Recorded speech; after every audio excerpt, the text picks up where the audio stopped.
Hi, this is Stephanie Miller from The Stephanie Miller Show. Please enjoy this exclusive clip from my show on Political Voices Network. Let's talk about happier things, and that is how sad Trump is. God, I'm sure he was comforted by Eric finally showing up. I'm Eric. Okay. Love me, Daddy. Donald Trump has been notably alone through his criminal trial in Manhattan hush money case. Scaramucci was talking about how, Eric finally... And that was only because of all the publicity about nobody being there for his family. Right. Does Eric count? I don't know. And they chose Eric. Well, okay. He only pours concrete, so he can just miss a day at work. Right. Scaramucci said, I think it's taking a toll, but what I'm surprised about is the lack of investigation around what's going on with him and his family. Eric Trump showed up yesterday, but no one's in the court. Family members have said they're not going to work for him back in the White House. Melania's absence, I think this plays a bigger part of the story. It's a bigger toll on him than people imagine. Whether you like him or dislike him, he worked with his family on real estate. He worked with his family on The Apprentice. He brought his family into the White House. They are not there with him, and I think that's something that bothers him way more than anyone's letting on. I saw a clip of someone yelling, "Where's Melania?" at him, and he didn't answer. He just, but it really, you can't be pointed out enough that Ted Bundy, Jeffrey Dahmer had family in court. Nobody, right? He's nobody. And when is the graduation? Because I want pictures. I want photos of him there. Otherwise, I want him charged with lying to the court. Where's the graduation? I want to see those photos with the grumpy look on his face, that he has to be there. I love that. Actually, the grumpy look is going to come from Barron. He's going to be like, I actually wanted to sue the court, so he didn't have to come. I love that someone said Barron appealed the decision. Yeah. I don't want him. Just Barron. I object, Your Honor. Exactly. So this is what we keep talking about, Dana. I know you and Allison, I'm sure, are talking about this trial, but just the first witness, David Pecker, okay, has already established a key component in the case that's necessary to convict him. Lisa Rubin saying Pecker has a lot of information we didn't quite know he would have. Namely, he put himself at multiple conversations, either with Trump or Cohen or with Trump alone, that established that Trump was a participant in the conspiracy, that he knew and intended the results of the conspiracy, and that was to promote his own election by subverting the Carol McDougal story. Nobody was expecting that David Pecker would come in and say, for example, I met with Trump alone in Trump Tower, January 2017. He asked me how Karen McDougal was doing, which was less about care about her welfare, more about how if she was going to be quiet and compliant. Once I am assured him he was fine, he said, I want to thank you for handling the McDougal situation and handling the doorman situation. Donald Trump was so grateful, he even let David Pecker essentially throw himself a White House dinner that summer, after which, as they're walking in the Rose Garden, Trump resumes the same conversation. How's Karen? How's she doing? The woman that he never met and didn't know who she was. That one. Never seen it before. Yeah. So we had Andrew Weisman talking about the witnesses being called in the Trump hush money trial are confirming every single detail of Michael Cohen's story with bombshell accuracy. He said the Pecker testimony. Listen, we're only going to have Pecker for a little while longer. We're going to suck this dry, and then there's going to be nothing. You had to use suck this dry with Pecker? I certainly did. Okay.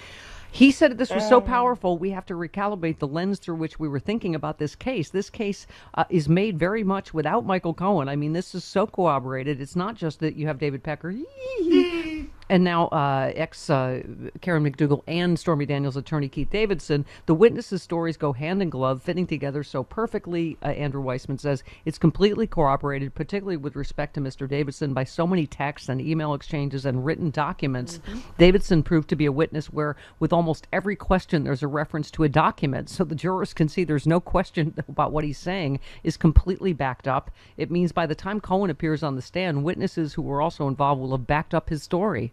Right? This is why I think it's so smart the way they're doing this and the order of it. He said it's so completely consistent with this story, the whole idea that Michael Cohen had to essentially take over the role of the National Enquirer because they no longer were willing to be, as we heard from Mr. Pecker, the bank.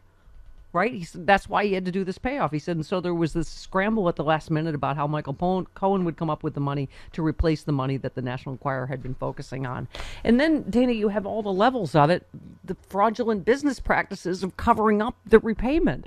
It's crime upon crime upon crime, and it is serious. To people that are like, Absolutely. oh, And this one's not that important. It's like, it is important. yeah, And the case was already set up in a way that I don't even think if they needed to, Cohen and Stormy would even have to testify at this point. I I mean, they know. really have laid out a rock solid case. But yeah. I am going to take away your comedic Viagra because your Pecker jokes have lasted longer than 4 hours, and it's unacceptable. Oh yeah! Oh yeah! Let's focus on the show right now. What's Yes. happening? Hi, go ahead. It's happening because I know people are going to either tweet or just send a message and be like, Trump wasn't president when he did the crime with Stormy Daniels. I understand that, but his lawyers also keep calling him President Trump, President Trump, President Trump during this hearing. So I do believe that it really does set precedent that even though he was the president after he committed the crime before, he is saying I shouldn't be able to be prosecuted at all. I Right, should have for immunity anything. for everything. Yeah. I mean, it is interesting. The other trials, like he's running on, right? Like, they're going to pardon the January 6th. They're hostages. And, Right. I'm allowed to have the classified information. It's mine. This is the only trial he's not running. He's like an idiot, continuing to deny that he's ever known or met either of these women, despite this. You realize why he wanted to hush that, because he doesn't want people to know this. Right. This is the one trial he's running away from. He's not, saying, Wait, "Oh yeah, I he's did saying this." he's and never it's okay. met Karen he has McDougal said- or Daniels? He has Yes. said that before. He's on tape. Because They've been- there's pictures with him very lovingly embracing both of them. Oh yeah, says that there's tape they've been running on the news, of him rally after rally going, never met either of these women, don't know who they are. Blah. I mean, it's just Oh, he's insane. Literally DSM-5, diagnosably insane. Yeah. Yeah. You tweeted, can somebody get Don Snorleone a blanket while he sleeps so he can shut up about the temperature in the courtroom, please? Better yet, stop giving him a mic to complain. Yes, Yeah. thank you. And also someone said Fawny Willis needs to make that courtroom To Kill a Mockingbird hot. Yes. Just Yes. To, just to That- give baby what he Hot wants. and humid. Yep. Yeah, just like Let's Gregory do it. Peck. Gregory Peck's sweating. Sweat all that bronzer off. Oh man, you're gonna see that little toupee comb over go right where it belongs, just right where it started. And trust me, if I hit humidity, my hair gets curlier, and I bet you Listen. Don's does too. I want to see him in the heat and humidity. We saw him in the wind, and I keep saying it's a Canadian on South Park. That's how far back his head is a little Right. flapping character. Listen, and I know a lot of men do the comb over, and hey, if Right. it makes you feel better, great. But we make fun of this because it tells people that he has a full head of hair and everything is wonderful. I just can't. You retweeted Glenn Kirshner, who said today the Supreme Court dispelled any lingering hope it might prove to be an honest broker of the law. It is not. And you just said vote because our democracy depends upon it. I mean, I don't know how many more times we can say that. But, I hope people don't get numb to that. Like, whatever, democracy. Right? Yeah, I think more than ever, especially what's going on with these protests, the student protests, I do believe some of these people will vote for Trump or they'll vote for Kennedy or they will stay home because they're so upset with what they appear to think that Biden can and cannot do in the situation. And it's so we need to sort of like cover that. For those of us in another voting demographic, we need to cover that. You need to get out of the house and you need to vote. Thank you. To your point, Dana, Trump just suggested a link between his criminal trial and the campus protests over Israel's war in Gaza.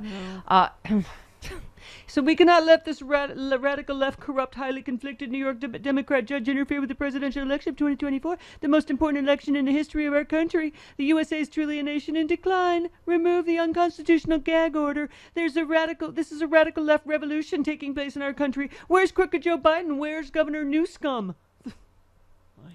The danger to our country is from the left, not the right. Oh my God. Oh my God. This is what you're saying. This is the only interest they have is in trying to hurt Biden. He called them Yeah, the that's it. Biden protests, right? Yeah, and we talked about this before in the beans, and I may have said it earlier. People need to understand that the cops that are showing up at these protests are not federal police. No, These they're aren't not. Biden's police. These are state cops making Thank you. choices based on governor's responses and actions, and that's where it should lie. You are invited to Stephanie Miller's Sexy Liberal Save the World Tour. It's the political comedy event of the year, and it's coming to a city near you. Join Stephanie Miller, the queen of progressive talk radio, along with Hal Sparks, John Fugelsang, and the comedy duo Frangela, mocking all the fascists and trolls for a tour that is hilarious, inspiring, and deeply offensive to just the right people. It's an all-new tour with all new guests and a side-splitting evening of stand-up. Stephanie Miller's Sexy Liberal Save the World Tour.